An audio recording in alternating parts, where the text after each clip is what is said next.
Hello everybody, and you're very, very welcome here to Photo Museum Ireland. My name is Tanya Kiang, I'm the curator here, but it's on behalf of the whole team here in the museum that we're just thrilled to have you all here this evening. And in particular, it's been such a pleasure always to work with Tara and Anne and the whole team at Bealtaine. But it is a particular joy, I think, to have Gary O'Neill and a distinguished panel this evening. Gary's book, Where Were You?, was launched here in November 2011, so more than a dozen years ago, to use a nice old-fashioned number. And it is one of the most fantastic memories I have of an absolutely packed bookshop. It was like a mosh pit. There were people like grabbing the books and scrunching up 20 quid notes and throwing them at us. It was fantastic. And all the time, Gary, a one-man industry, has kind of created this whole archive, and it's just a fantastic piece of work, and he talks so well about it. So I'm very excited to have him here and all this distinguished panel, but for the moment I'm going to, I have to say three things. I have to say you have to turn off your mobile phones. You have to be aware that we are recording the event and that we are taking pictures here, there and everywhere, and they are for non-commercial use. But if you have a problem with being in a photograph, please do let us know, or let the photographer know. And thirdly, fire. Yes, fire. You go out the way you came. Okay? Now, Tara, take over. Hi everyone, just very quickly to welcome you all here to Bealtaine. I don't know if you're aware of Bealtaine, but it's the world's first arts festival that celebrates ageing. It isn't something that the Western world is synonymous with, and we're 29 years old this year. My name is Tara Byrne. Thanks so much to the Museum of Photography. It's such a beautiful space, and they've been great partners to us. And maybe just to say about Teenage Kicks. Teenage Kicks was so interesting to us because we've been kind of looking at social movements in Ireland for the past couple of years, and we know that all of us, as we get older, have contributed, or many of us have contributed to those social movements. So in terms of subcultures and style and identity, we thought Teenage Kicks did a lot to our audiences, and we hope that people could find themselves literally in the images. And I myself, as a 90s child, was very much looking to see if I recognised someone, and I did recognise a few people. That's all I'm going to say about the exhibition and the discussion now. Really looking forward to it. I do have a few people to thank. First of all, obviously Gary. None of this would be happening without Gary and his amazing book, which is so rare that it's passed around like a talismanic item and almost like a piece of the true cross. It really is, and there's pictures torn out of the only copy that we could get our hands on. It's incredible. But thank you, Gary, for having such an amazing archive. I also want to thank Anne Hendrick for being a fantastic visual arts curator for the Bealtaine Festival, and so great to work with. I want to thank all of you for coming tonight. I'm going to thank the panel in advance, and I know that Gary's going to introduce you yourself, but thanks very much for accepting our invitation. Thanks again to the Museum of Photography. Thank you to our funders, the Arts Council and HSE, and I wouldn't be here without them. And that's it. I'm going to hand you over to Gary now. Thank you so much.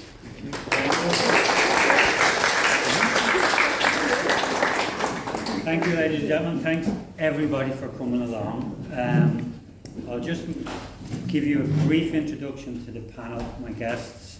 I'll read from my little notes that I scribbled earlier because my brain's a little foggy and I wouldn't be able to remember some of the wonderful things I've said about them. Eric, the scene Eric emerged from or came from, when his scene or when your scene isn't an obvious UK subculture, big major scene like we know, punk, skinhead, goth, etc., but fledgling US cultural juggernaut called hip-hop, it too requires great dedication.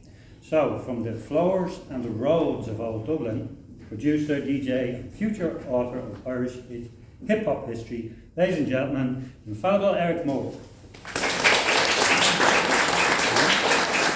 Within any subculture or any group, This wonderful woman has possessed an amazing ability to embrace and develop her own changing take on all things goth and all its offshoots and asides. Still rocking it 40 years later, ladies and gentlemen, the fabulous Cassandra O'Connell.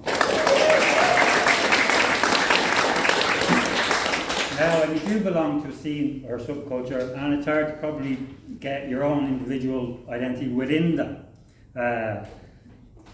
Amid many different scenes. But the 401's own field with something so totally individual takes a staggering level of commitment and dedication. And there is only one style queen of Dublin as such. Welcome, the amazing Dandelion. Last but not least, from a young glam fan to the punk influenced Archbishop of Goth, our favourite Irish post-punk raconteur of old Dublin town, ladies and gentlemen, the wonderful Gavin Friday.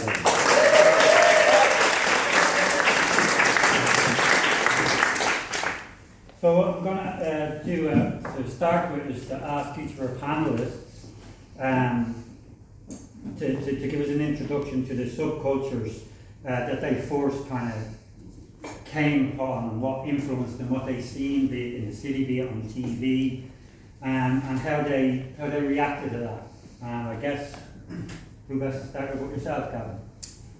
Well, it was pretty cliched for a 1972 12-year-old boy and Top of the Pops in April 1972. I saw David Bowie for the first time. I had been into glam rock via Mark Bolan, but when Bowie appeared, it was otherworldly. And suddenly, my ears were pierced, and I started wearing eyeliner without my dad knowing. Secretly, this sort of closeted glam rock kid. But where it really changed was, I was blessed. As most of our mothers back in those days are working class people, there was a thing in a home called a sewing machine because there wasn't much money in Dublin. And my mum was a pretty amazing seamstress. So any jeans that had to be made into elephant flares or, tank tops, or eventually went into dresses, but she was accommodating.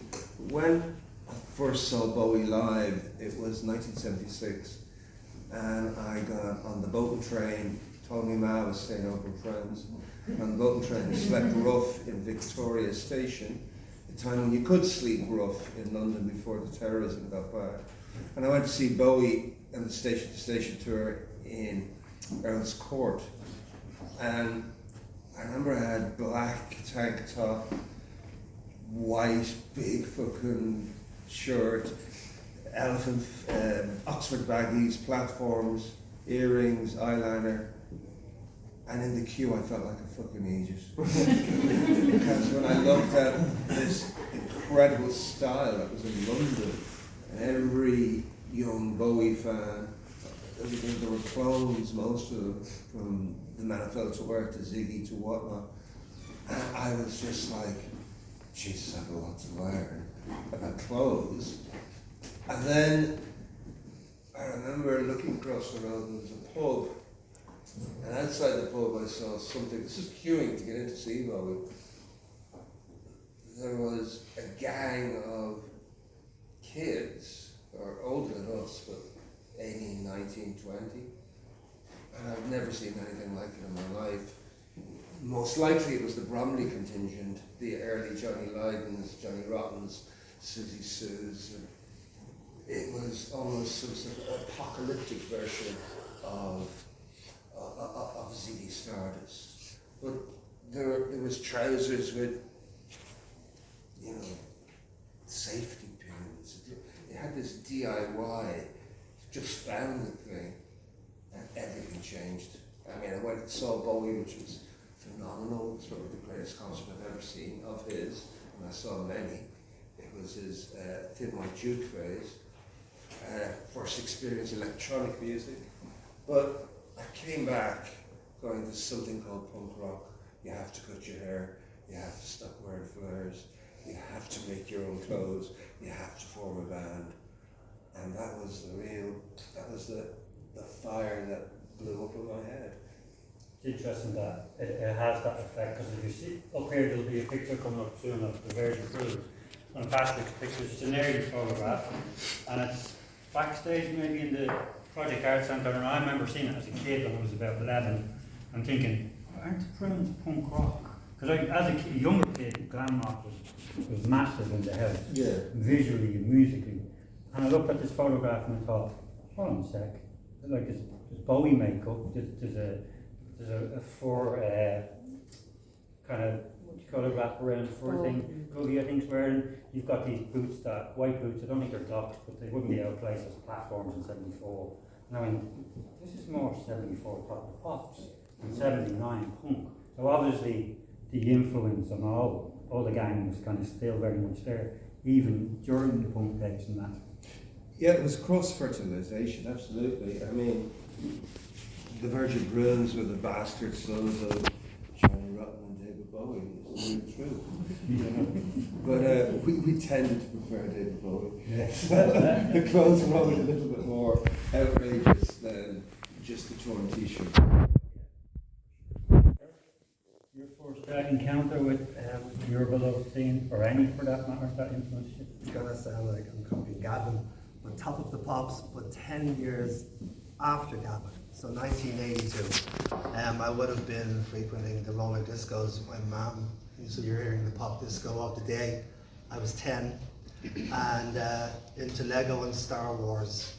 And in November or December, I think it was, Malcolm McLaren's Buffalo Gals dropped. And Malcolm had been to New York with Bow Wow Wow, and he was invited to go up to the Bronx to see a new scene that was happening.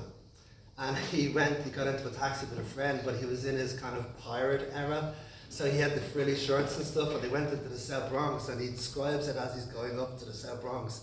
Fired out buildings, all the lampposts were blacked out, and you could hear the echo of the speakers booming and echoing off the apartment blocks. He got there, he was introduced to what was then later to be known as the godfather of hip hop. But on the way back at the time, in fact, he said it seemed like he was there for hours, but he was there for 20 minutes. And he asked for an escort from what was called the Zulu Nation, who were a gang. They escorted him out. But apparently in the taxi on the way home, he said, I have a great idea. And what he experienced that day was kids breakdancing, guys scratching records. Now, this is something you would have never seen. And guys getting on the mic and rhyming. Okay, and in the background you would have had graffiti everywhere, but artistic graffiti, not just Boot Boys Run OK, that kind of thing, or, you know. And when he got back, obviously he collaborated with Trevor Horn and those guys, and he produced Buffalo Gals. But the video of Buffalo Gals consisted of kids with the fat laces. Just an example, I still wear them to this very day, the double width laces, 42 years later. The fat laces, the Rocksteady crew were breakdancing. There was someone doing graffiti in the background, and you've seen a record being pulled back and forward, and there was these flash images of New York. Now, to a 10-year-old in Dublin, Ireland, which was grim, and New York was grim in 1982, but the colour that they used, it was the perfect ad for New York. It was a long time before I looked at a Star Wars figure again. And within days, kids were in the schoolyard with lumps of cardboard at lunchtime, spinning on their backs. And back then, there was no MTV or any of these things, so there was no way for us to learn the moves. So when Top of the Pops came on in 1984, and you see for 2 seconds someone doing a bit in a Chaka Khan video, you couldn't rewind it, we couldn't afford it. So you just have to watch quick and say, what did he do? And then you go into school and your friend might have got a better glimpse, and you just put your heads together and you made your own moves, and that was it. And then of course, hip hop is a real hands-on, you know, it's very competitive, but it's like people who are into hip hop, somebody at least picks up a spray can, or tries to scratch their mother's turntable, or even scribbles down a couple of lyrics or whatever, or tries to do a few moves. Grandmaster Flash, the legendary DJ, said he even tried to do a few moves in the early days, but was brutal and said, I'll go to DJ. And so it's just something that's very compelling. Felt like an outsider, absolutely. Lads in the school were looking at you like you two heads. Do a rap, go on. That's what you'd get. That's what you'd get. And I'll finish up quickly, but I felt it was, we went into our teens with this, and it wasn't until 1988 at McGonagall's nightclub when Public Enemy first played here that I realised that there was adults who liked what I liked. I met Eamon Carr, all these legendary people who say they were there at that gig. I mean, I interviewed Eamon Carr recently, and he said, oh, Jesus, I love the fucking 808 drum machine. I don't know why I never got one. I would have been wasting my time with these drums. He loves hip hop. And I've since met so many people who are adults who just absolutely adore it. And I wish I could have met those people and befriended them back in the day, you know. We felt it was a novelty thing ourselves, but we were trying to keep it going. And some of us did, luckily. And I'm obsessed. Unfortunately, it's gone downhill, just all that booty shaking stuff and all. It's not for me. I love the artistic elements of hip hop, not the misogyny. And now when you mention hip hop to people, that's what they think. That's all they think, especially nowadays. Whereas I love the artistic, and most of the old school cats just love that. So for us, that's what hip hop is. It's just one express, and obviously it comes from people who have nothing, and they're putting their best foot forward in the Bronx. You know, every day had been nothing out there, and yeah. That's it. Oh, wonderful. Cassandra, Norman?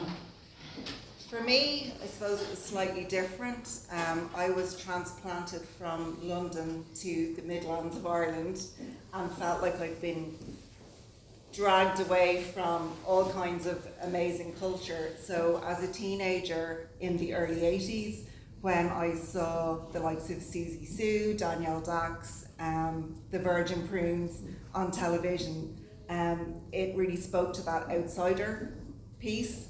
And I felt a connection with just the artistic element, and it was something that you could cling to as a loner in the Midlands.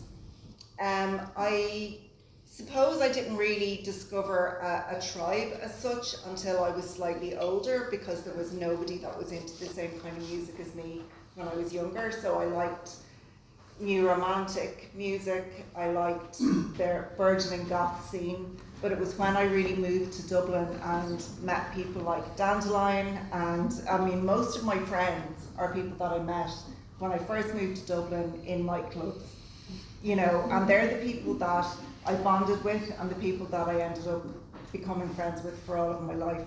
So I think it's really interesting that we've all kind of clung to that. And so many of us have gone into different things like fashion and music and writing and different artistic spheres. And also I think it's really important to remember that, I mean, all of you guys will know that like we didn't have the internet, we didn't have ways to find these things, so you had to do your own version. And going back to the sewing machines, I remember cutting up pillowcases, curtains, making your own outfits before you go out on a Friday or Saturday night, because there was nowhere to get this stuff. And if you wanted to go and see bands in the UK, it was the boat and the train, and you saved up for months and months and months, and then you were trying to find somewhere to stay. So it was something that you had to be really dedicated to, and I think obviously young people today are still dedicated to the subcultures that they're into, but I think it's a lot more disposable because it's easier to access, it's easier to get the clothes, and it's easier to move between different genres. Tandy? Well, I grew up in Inchicore, in Tyrone Plates, flats, so there was like, we were the top floor, so I spent basically my childhood looking out the window on a Saturday night, watching them all dressed up going out for the night. But there was such a mixture. There was hippies, there was just the rock kids that were into Lizzie and whatever. There was the skinheads, well, actually boot boys, glam rock, everything. You know, you were literally looking out the window at a fashion show, and because of where we lived, the top floor, and it was literally a balcony that went over, so you just watch them come out the tower dressed up, going out and coming back. I still don't sleep, so you know. But so then I moved to Tallow when I was 10, and my mother had all her clothes from the 60s. So like literally, when you're doing a big move like that, nothing was ever thrown out. So it was like the 60s and the 70s moved to Tallow in the 80s, and she kept everything. So you know, when you get into your teens, then 13, 12, 13, you're just like, the minute they'd go out, I was just in everything, just trying everything on. Every handbag was on me, I was rooting in everything, every photograph was out, I was trying to put a look together. And then I got a book actually on Brian Jones in 1983, it was a present, it was Brian Jones, it was Mandy After wrote the book, it was Death for Rolling Stones. Death for Rolling Stone, and the photographs in it were just killer photographs. So I wasn't looking at women's clothes, I was actually looking at guys' clothes. And then met a girl that was a mod, and she said there's this club called Bubbles, and so this is 1983. I was getting into the 60s thing, so off to Bubbles I went. Musically, it was alright, it wasn't great. They weren't really that dressed up, to be honest. I'd probably kill me if they were here, but I didn't think they were very dressed up. They didn't move me at all, you know. Clothes-wise, the guys had some nice strides, some nice trousers, some nice kind of bits of shoes and stuff. But and there was a good few second-hand shops around Dublin at the time to get bits and pieces in, old stock. Guyanese was brilliant, absolutely brilliant Guyanese ones. And, got great clothes, great like old stock clothes. And, yeah, so that's where I kind of came in through the mod porthole and went out very quickly. Got another area in relation, I'll boil down to a lot of the really clothes and the garb of your scene, or any scene, is how you obtain those clothes. And Gav touched on like his mum's sewing machine, and you're going through your mother's clothes and that. But there is a time when you have to go to the clothes shops, and certain clothes shops that provide those clothes. I remember growing up as a kid, Dublin was full of old markets. The Ivy Market was a great market for clothes. There was lots of tailor shops that sold clothes, old suits that weren't collected. Then you'd have the emerging in the 80s of charity shops, and the new incoming vintage stores where the likes of Flip and the Eager Beaver and even like Jenny Vanders and that. So a lot more of that material became accessible to kids, and kids that were getting into the 60s indie thing or the goth thing, were suddenly had a huge array of Paisley shirts available in any of these shops.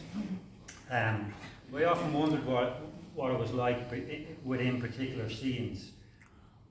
Any of your scenes in regard to having the top kind of clothing, or the better looking, or the more stylish, or the more outrageous, because within certain scenes it isn't always the thing to have that. And I remember when Ireland's first new wave punk clothing shop, No Romance, you remember, opened in the Dandelion Market, and they brought in a lot of product straight from the King's Road, from Malcolm and Vivian's shops over there, the boy jackets and all that, quite expensive. And I was only talking to a lady recently, and she says, I remember the early days of punk, and there was very much a class divide. And she says, you know how I recall and remember a lot of that? It was because there was a lot of like us middle class Dundee punks who could go into No Romance and buy X, Y, and Z off the peg. And then there was the working class town punks who would DIY, make all the gear. And I thought there was one great photograph. It's in Where Were You, if you have the book, and if you look close enough, there's one of these DIY town punks wearing a pair of jeans, and inscribed on them very rigorously and attentively says, No Romance is a rip-off. There you go, there's to the boys there. But were there any shops or places that stood out to get your gear, your garb? I mean, I'm talking with you that the Ivy markets were very important, like in the late 70s for punk. You'd have to get there really early on a Saturday morning, because stuff would go like that. This is where you get shirts and trousers, then you get them taken in, your man would take them in. There was one, that was basically second-hand shops. I mean, I was never into the leather jacket thing, the Ramon thing, but one prize thing where you had to spend money was shoes. You had to go out and buy a pair of Bottle Creepers or Winkle Creepers. And the only place properly to get them, I mean, in the early 80s they came in the late 70s you had to go over to London or Liverpool. And we were very lucky, a friend of ours, Tommy McCann, known back then as Tommy the Bottle of Milk, his dad worked in the B&I ferry, so you get free tickets and you go over, get your head eaten off by, what's his name, Dead or Alive, Pete Burns, who works in Probe Records, who just ripped the head off everyone when you went in to buy a single. But you'd get a pair of, I think they were Tuck, T-U-C, Bottle Creepers, and Winkle Creepers, and I still have them, like, even like, 40 odd years later. But you have the shoe, always when you're sussing somebody, even now, I check out the shoe. It's a serious item. But the rest, it was DIY. And the Virgin Prunes ended up like, I remember there was an amazing time Hickey's went on fire in 1980, and Googie knocks at my door at like 2 in the morning and says, Hickey's on fire. Let's go in the van. And we just got loads of cloth and net and everything. And we had loads of stuff for our man to make clothes. And my mum made Googie and my clothes. So it was DIY, but the Ivy market in its heyday was a gold mine. It really was amazing. That's interesting. My eldest brother, who would have been into punk in '77, some of his old stories always centered around markets, and even one of the next brother up, when he would have got into maybe the two-tone skinhead thing where they went out and it was always about purchasing and buying second-hand suits from tailors or from the Irish market, bring them to a tailor to get doctored. There was a great story where there was a tailor's on Wexford Street. 3 of the skinhead lads went in 1980 and brought in these wonderful tonic mohawk suits and proceeded to ask the gentleman, could he do it and how much would it be, and this is what they want. Do you want to take them in half an inch with the knee down? This kind of carry on. And the gentleman says, sure, I can do it, yes, boys. And he stood up and looked over his counter, which was full of materials and clothing, and looked down and went, you aren't going to wear those beautiful suits with those, are you? That's their 14-hole red Doc Martens. And then, like my older brother would say, we used to go to the Irish market and we'd get old, the button-up white Aran cardigans. We'd buy them off the lady, immediately rip the sleeves out and stick an upside-down crucifix on it, and the old ears would be going, my God, Jesus, what are you doing to it? It's lovely. But just to get back to what you were saying about the shoes, one of my fondest, earliest memories as a kid when punk rock happened was that kind of summer of '77. And I'm sitting at home in my little, outside, I'm just stopped at my mum's house, I'm 9 years of age. And it's a round, a U-shaped cul-de-sac, and all the kids are getting it up early enough. All the kids have gone out to the sea with some of these mum and dad. I'm sitting on the stoop waiting for them to come back up. And kind of like half one that day, piping hot up the street comes my brother, his friend Anthony O'Reilly, and Willie Burke. And come up and they're already in this kind of punkish kind of gear, which I'm kind of slightly familiar with, and the music and that. And they proceed to stop outside on the road and turn up these plastic bags, and out pops these old, procured from the Ivy market, second-hand pairs of Winkle pickers that probably were from the late 50s or 60s, because there's always lots of old shoes in the Ivy market. And they laid them out like pair, and he tipped out this other bag, and out fell 3 cans of auto car spray paint. And I'm going, what's going on here? You proceed to take the laces out of all of them, move them slightly apart, and open the cans. One was sprayed silver, one was sprayed gold, and one was sprayed white. And they left them, and the stink of it, like a car spray. I'm going, You know, like for a kid, like that, I used to be looking around. It was just melted into my brain. And of course, when they were ready and they dried out after an hour, they'd gone into my mum's and had tea. We came out trying them on, and then hey, do you want to go? Give us the silver, all that kind of thing. And you had your next piece of uniform for the next weekend in town. So it kind of went on like that. But sorry, anyway, Eric. I suppose typically the b-boy look, which is the breakdancer look from the 1970s, is just the runners with laces, any jeans, a t-shirt, and the kids wore the baseball hat sideways. Okay, it's like the Fresh Prince of Bel-Air look. But when hip hop, because they were coming from, I suppose, from nothing, it was always very braggadocious. It was always, look at my chain. Some of the guys would wear beepers on their, they'd wear a tracksuit top and a beeper here, like they were drug dealers or something like that. And of course I don't associate with that. And so as you get a bit older, you're kind of distancing yourself from it. But I did have a look that I adored. And I'm proud to say I was the first guy in Clondalkin to have one, because I went into a camping shop. There was the black MA2 jacket with the furry hood like Run DMC had in the It's Tricky video. I was in first year and I got it, and I think I paid 45 quid, and I thought, I mean, that was just an amazing thing to have. So that's probably about 1985, and I'll never forget the stick I got in the school, because you've got this jacket. Anyone would have had a bomber jacket, but it's like a bomber jacket and this extra large hood with the fur. And I got a terrible time. But what really annoyed me was the following Christmas, when everyone came back after the Christmas holidays with their Christmas gear. There must have been about 200 of those jackets. and I remember just thinking, oh no, you know, I couldn't hardly wear mine again. But that was the look. The b-boy look was always very simple, and the kids in the Bronx used to go around from borough to borough, just walking around with a ghetto blaster and lino, looking for like-minded kids to battle them. That's what it was all about. And hip-hop has always been about trying to be more than you are and show them. It's graffiti artists go over each other's work. The rappers battle each other. The breakdancers battle each other. The DJs battle each other. And so that was pretty much it. But what happened was, so the tracksuits weren't really a kind of a, what's the word to use? I have to be very, very careful. Part of the hip hop culture. So They- the breakdance crews that these guys would have formed and been part of in every estate. If you got serious about it, your crew got a uniform. The same gear. Kind of, you know, you'll see a picture of a bunch of lads somewhere up there in their uniforms, busting a few. Yeah, the same gear, and it was.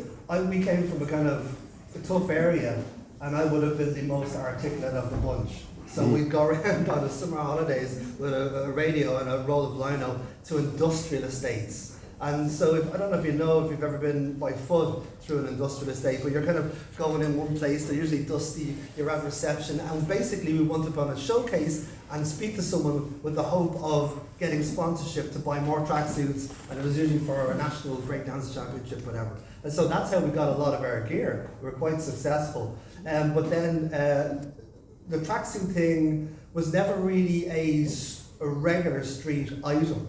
It's associated with gangs and street kids now. But back then it was usually maybe your dad had one in the 70s, whatever. But in the 80s they became a bit of a gang thing, especially in the 90s. But wasn't it, sorry for interrupting, but for me, the first time I saw a tracksuit looking amazing, was Bob Marley and the Wailers. Right. And they were like, wow, the coolest looking dudes. And this is like late 70s. Yeah. And then in the 80s, I think Mick Jagger started wearing one and it got quite wrong. But I do remember, and you see old pictures of the Wailers, and they looked amazing and stylish. Yeah. And very colourful. Yeah. More so, it went very bland in the 80s. Those sample tracksuits. I remember what happened then, there was a group called, a brand called Troop in America, and they started to sponsor all the huge artists, Public Enemy, LL Cool J. So if you see any of those iconic photographs from the Def Jam tours, mid to late 80s, it says Troop down here, and it's usually got a massive arrow. They're very loud. And we used to go over to London every year, usually boat and rail, was always one of us was representing Ireland in the Scratch Championships in London. And so a big gang of us would go boat and rail or whatever. But we used to go to shops in England, and there was one particular one called the 4-Star General in Camden Town, and it was amazing. You could get your name on a belt buckle, the brass belt buckles with your name. Oh, they had everything, and he used to do all bootleg stuff. So you'd have like, leather jackets, but they were like Louis Vuitton, but they weren't really Louis Vuitton, but it was like a Louis Vuitton handbag had been cut up. It was amazing. And then that was it, and I suppose as you get a little bit older, the attire becomes a little bit less loud. I don't really give a damn what people think. I mean, I still I don't go all out. I made a joke about it one time that as you get older, you don't want to be rocking the Colomini and the snapper look with the tracksuit. But for sure, I still love it. I mean, it was part of the early heritage of the breakdancing. Yes, I love it. I mean, there was a time when I started to wear the white laces again, the fat laces in the shoes, and I put them on and I said to my wife, now I'm 52, and I said to my wife, oh, jeepers. And she said, what? Now my wife's a little bit younger than me, but she's very forward thinking, doesn't give a damn about anyone. And I said, am I getting too old? And she went, are you fucking kidding me? And I went, great. And that's all I needed. I just needed one person to say, and then when I met people like Gary, and I met other people who were like more, shall we say, mature punks and that through Gary, I was like, oh my God, they weren't into what I was into, but they were the same. They were brothers from another mother, if that makes any sense. And so we all rock on in our own way. We don't give a fuck what anyone else thinks. I love that. Where was your chosen shops and clubber of interest?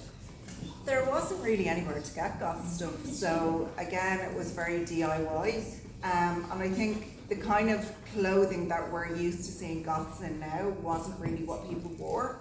Back in the day, there was still a real crossover between the New Romantic era and the burgeoning goth era, because we were still going to charity shops, second-hand shops, Rumours in Temple Bar, which was a great place, and getting second-hand ball gowns, 60s dresses. So there was a lot of really ornate vintage clothes. We were very lucky being in the 80s that, the 60s and 70s were only a decade or two behind us. So we had access to some really amazing clothes. And in terms of shoes, it was the sheds at the back of the aisle for your docks and your everything else, which I think some people here will remember going down there. That was your treat, to go down and get your shoes. But a lot of it was DIY. I very early on cottoned on to the idea of working in charity shops because I could sort the stuff in the back and pick out the best stuff for myself. So I always had the best picks.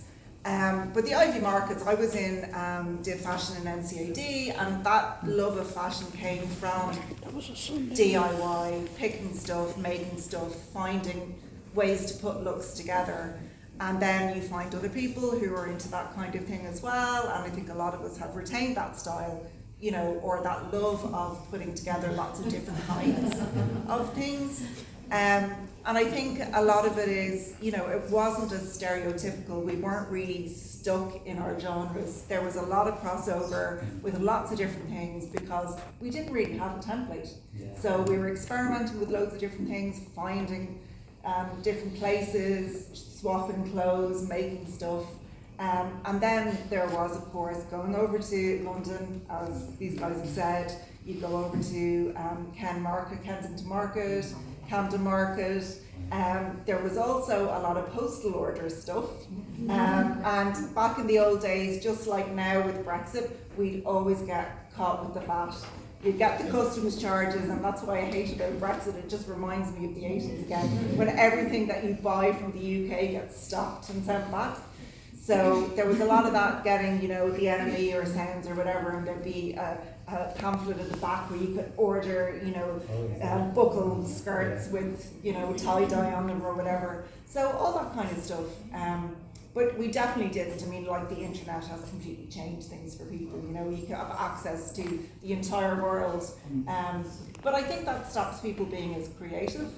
And I think that element of, we're going to find a way to do this, and we're going to find our own style, rather than copying what other people are doing, has been lost a little bit, which is sad. Yeah, yeah. I think remember you telling me before that as part of that kind of DIY thing, as a bunch of MCAD students in a bed to put a couple of t-shirts on a hot ring in the cooker and Claire Garvey, there at the back, yeah, burning her clothes, Celtic spirals into her clothes with a cooker ring, yeah. Claire's gone on to become one of our best designers ever. Yeah.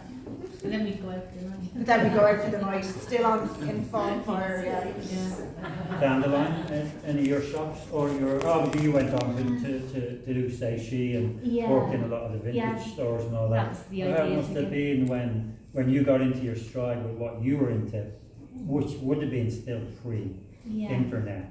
How hard was it to find a lot of that original material? Before I worked in Shay, I was shopping in vintage shops. Like I was everywhere, and like just second-hand shops. And eventually they got to know me so well that they were putting the prices up. So I used to have to send my mother in. I'd be waiting around the corner. You'd go in, you'd see what you want, then I'd explain it to her. Then she'd have to go in and buy it, and she'd get it at a cheaper price because they knew they were on to me. You know, I was just cleaning it out, you know, basically. But yeah, and then I ended up working in Shay because I was in there so much. They just went, come on, give me a job. And it was great, like you were saying, it was not so long from the 60s and 70s, so you were getting brilliant clothes in.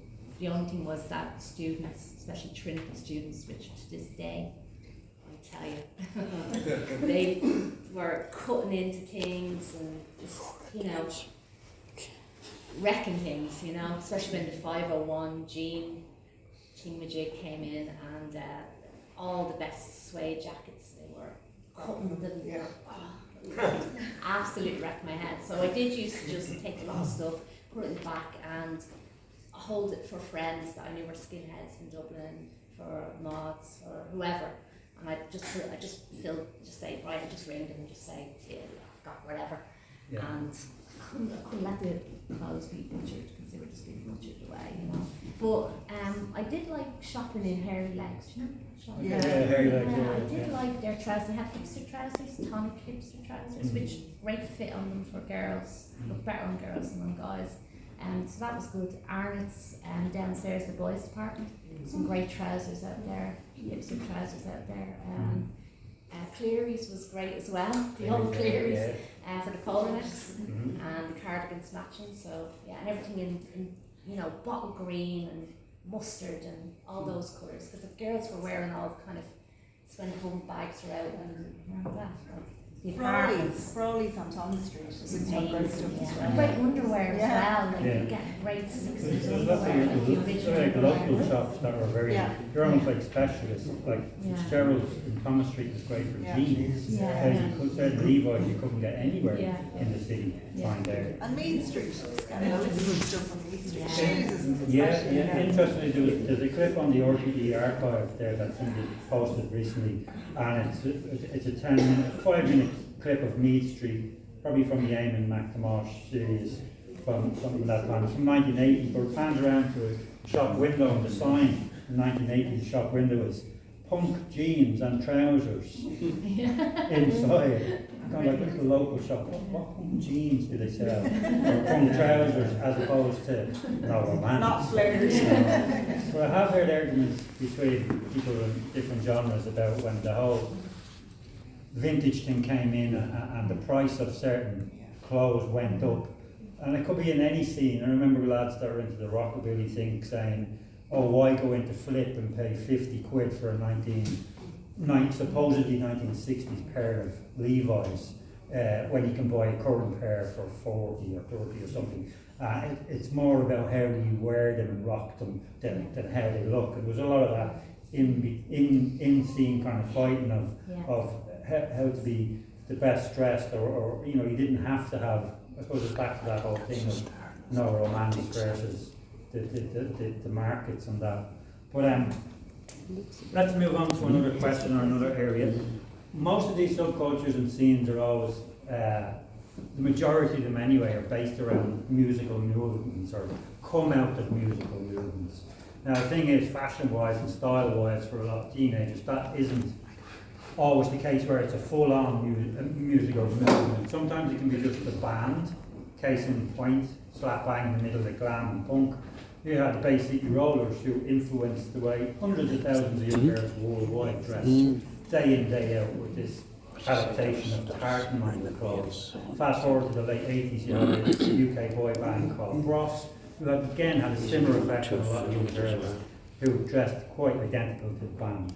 But somebody had mentioned recently, where have all the tribes gone? The large gangs of goths, the large gangs of punks, of skinheads, of mobs, and how sometimes there is a bit of a, what looks like a revival, and it might be just a bunch of kids getting into it for the first time.